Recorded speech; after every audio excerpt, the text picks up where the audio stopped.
एक बार गौतम बुद्ध अपने शिष्यों के साथ बैठकर उन्हें शिक्षा दे रहे थे। इतने में ही वहाँ अजातशत्रु राजा पहुँचता है और बुद्ध से कहता है, हे बुद्ध, जब से मैं तुम्हारा भिक्षु बना हूँ तब से सभी लोग मेरे सीधेपन का बहुत फ़ायदा उठा रहे हैं।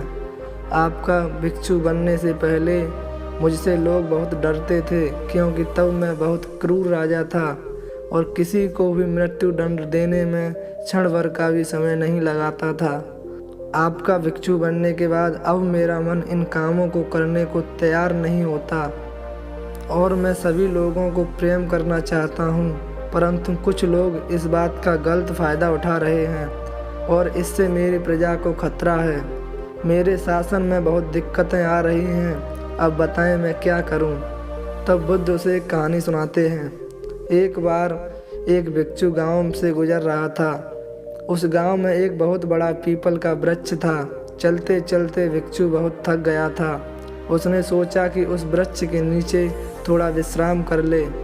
वह पहुंच ही रहा था कि कुछ लोग उसे रोक लेते हैं और भिक्षु से कहते हैं कि वहाँ एक बहुत जहरीला सांप रहता है। उसने बहुत लोगों को डस लिया है।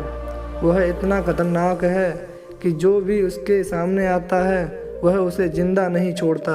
भिक्षु मुस्कुराते हुए कहता है, एक दिन तो सभी को मरना है, अगर मुझे आज ही मरना होगा तो इसमें कौन सी बड़ी बात है।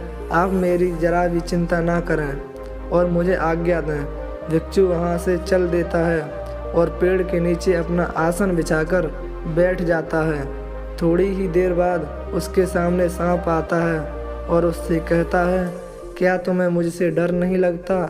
क्या तुम्हें पता नहीं यह मेरा इलाका है और यहाँ पर आने वाले किसी को भी मैं जिंदा नहीं छोड़ता।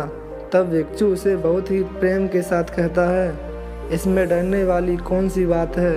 तुम जो भी करते हो वह इसलिए करते हो क्योंकि तुम्हें डर है कि कोई तुम्हें मार ना दे, इसलिए तुम दूसरों को डराते हो। मुझे किसी बात का डर नहीं, ना ही मुझे मृत्यु का डर है और ना ही जीवन की लालसा। कोई मुझे नुकसान पहुंचा ही नहीं सकता, तो फिर मैं क्यों डरूं? सांप को यह सुनकर बहुत गहरा आघात हुआ। उसने आज तक ऐसे व्यक्ति देखे थे जो उससे डर कर भाग जाते थे। उसने आज तक ऐसा कोई व्यक्ति नहीं देखा जो उससे नहीं डरे। भिक्षु की इतनी बातें सुन सांप उसके चरणों में लेट जाता है और उससे कहता है, आज तक मैंने जो भी किया अपनी जान बचाने के लिए किया, क्योंकि अगर मैं इस तरह का रूप धारण नहीं करता तो लोग मुझे जिंदा नहीं छोड़ते। तब भिक्षु उससे कहता है, तुम एकदम सही कह रहे हो, लेकिन अगर तुम इस मोह से मुक्त होना चाहते हो तो एकदम शांत हो जाओ, प्रेम से भर जाओ और यह जानो कि एक दिन जीवन समाप्त हो जाएगा। उसके लिए बुरे कर्म करने की कोई आवश्यकता नहीं है। इतना कहकर वह भिक्षु वहाँ से चला जाता है और सांप उस भिक्षु की सारी बातें अपने दिमाग में बैठा लेता है और वह यह तय करता है कि आज से वह कोई भी गलत काम नहीं करेगा। सांप सभी बुरे कर्मों को छोड़ देता है, लेकिन इसका उस पर उल्टा असर पड़ता है। जो लोग उसे पहले देखकर भाग जाते थे अब उसके सीधेपन का गलत उपयोग करने लगे। अब सब लोग उसे छेड़ते, उसे चोट पहुंचाते।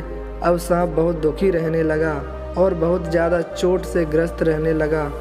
अब उसके शरीर पर बहुत से चोट के निशान बन गए, क्योंकि अब वह लोगों को नुकसान नहीं पहुंचाता था और सभी लोगों के साथ प्रेम से रहने की कोशिश करता था। लेकिन लोगों में उसके प्रति जो भय था वह ही उसे सुरक्षित रखता था। कुछ दिनों बाद वह भिक्षु उसी पेड़ के नीचे आता है और वहाँ अपना आसन बिछाकर बैठ जाता है और उस सांप को देखकर बड़ा आश्चर्यजनक होता है कि पहले उस सर्प की क्या स्थिति थी, लेकिन अब उस सर्प की क्या स्थिति हो गई है और वह उस सर्प के लिए बहुत चिंतित भी होता है।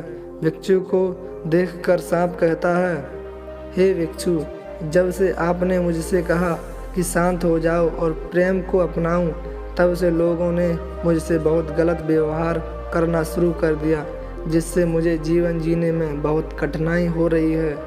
अब आप ही बताएं मुझे क्या करना चाहिए। भिक्षु ने सर्प से कहा, हे मित्र, मैंने तुमसे यह नहीं कहा था कि तुम अपने स्वभाव को ही बदल लो। तुम सर्प हो और क्रूरता ही तुम्हारा स्वभाव है। अगर तुम क्रूरता नहीं रखोगे तो लोग तुम्हें ख़त्म कर देंगे, लेकिन इसका मतलब यह नहीं कि तुम तुम्हारे भीतर जो उद्देश्य हैं उसे गलत रखो। तुम्हारे भीतर से अपने आप को सही रखना है और बाहर से खुद को वह दिखाना है जो ज़रूरी है, क्योंकि सर्प एक जहरीला जीव है और लोगों में उसके लिए भय होना आवश्यक है। अगर लोगों के अंदर तुम्हारे लिए भय नहीं होगा तो लोग तुम्हें हानि ही पहुंचाएंगे, लेकिन तुम्हें भीतर से अपने आप को सही रखना है कि तुम्हें किसी को नुकसान नहीं पहुंचाना है, केवल अपना भय बनाए रखना है। गौतम बुद्ध कहते हैं, हे राजा, तुम इस कहानी से क्या समझे? तो इसका मतलब यही है कि तुम अपने स्वभाव को मत बदलो, तुम अपने आप को समझो, तुम अपने आप को प्रेम पूर्ण पाओगे, तुम अपने उद्देश्य को अच्छा पाओगे, फिर तुम्हें उससे खुशी मिलेगी। जब तुम्हें खुशी मिलेगी तो तुम लोगों को खुशी दे सकोगे। और यहाँ इस बात की ज़रा भी ज़रूरत नहीं कि तुम बाहर से लोगों को क्या दिखा रहे हो, ज़रूरत इस बात की है कि तुम भीतर से क्या, अपना उद्देश्य क्या रखते हो। दोस्तों, वीडियो अच्छी लगी हो तो मेरे चैनल को सब्सक्राइब करें और वीडियो को लाइक करें ताकि मुझे भी थोड़ा मोटिवेशन मिले। Thanks for watching.